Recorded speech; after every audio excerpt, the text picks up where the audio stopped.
Yo, what up? It's your boy C.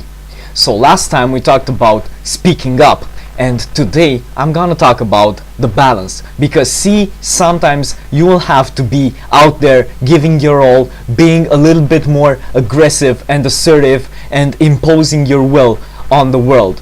But sometimes you will just have to go back to the usual way of speaking and, to the more relaxed state of mind and just put things into perspective. And then you will have to go back out there and keep doing and keep doing and keep grinding. But after that, you have to come back to your safe place and recharge your batteries, and you will not recharge your batteries by grinding. And many people are more comfortable with grinding and doing and doing and being in constant tension and just taking it for the team. And some of the other people will just want to be the healers, the priests, the one who nurture you when you come back from war and take care of your soul, of your wounds, and make sure you're up to being back there again fighting. And we all play different parts. It's a dance of masculine and the feminine. But see, the key is in the balance. Too much tension, too much pressure, too much of the masculine will make you stiff. See, this doesn't move. But too much feminine, too much being open and being way too relaxed is making you flimsy. You will not be able to stand up for yourself. You will not even be able to get out of bed because you have no sense of direction. But do you absolutely need tension and pressure but also relaxation? Well, of course you do. Even in bodybuilding, you have the concept of time under tension but also of rest intervals, because if you're always grinding and pushing and pushing and pushing and always at war, you will just burn out.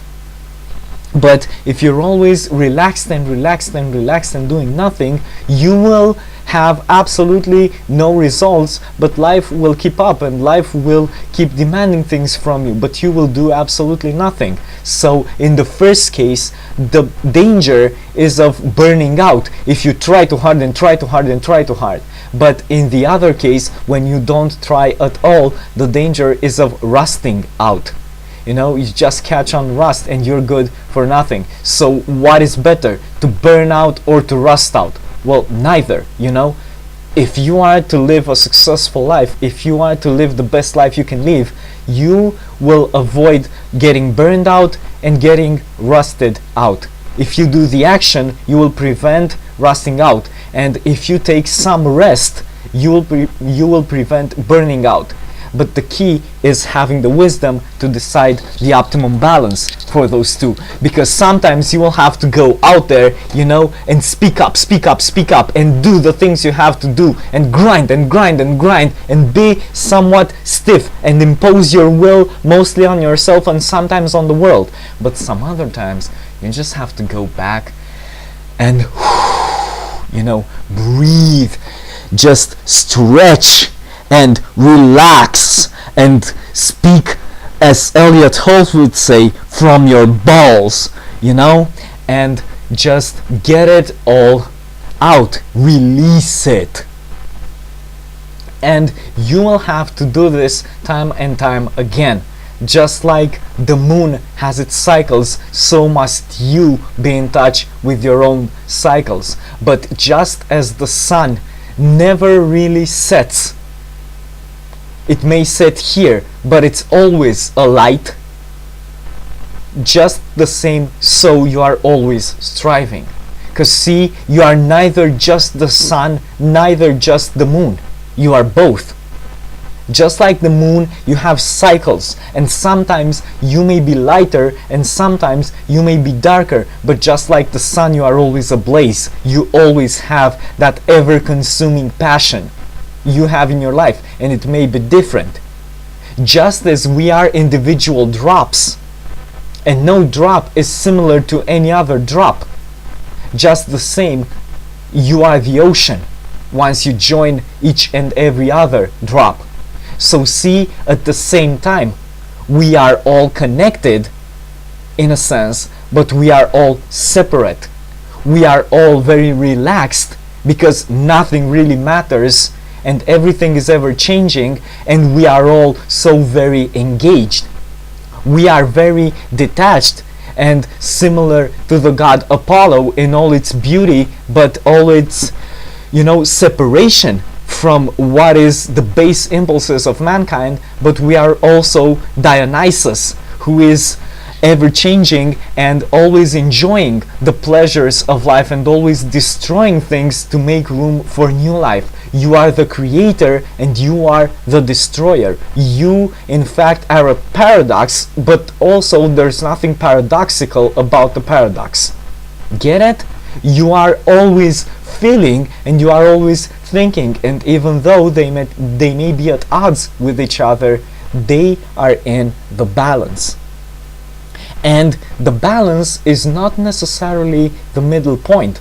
It's just the point where the continuum is stable. For example, some may prefer thinking more than feeling. And that is not to say that they should think as much as they feel. Maybe you are more adept at thinking, but that is to say you still have to feel. And if you think too much, then you most definitely have to think less and feel more. There is a balance that makes sense for everybody, and each and every one of you has all of the same impulses in you. You don't all have the same impulses and of the same order and in the same manner. So you're always different, but you're always the same. You're always human. And what makes you human makes me human and makes everybody else human. So the key is always in the balance. You see? So what are the forces that are always fighting, always at odds, but always the two sides of the same coin? Well, there are many. And we have talked about some of them, and we are going to talk about some other of them. For example, take this basic dichotomy. The dichotomy between feeling and thinking, between rational and emotional.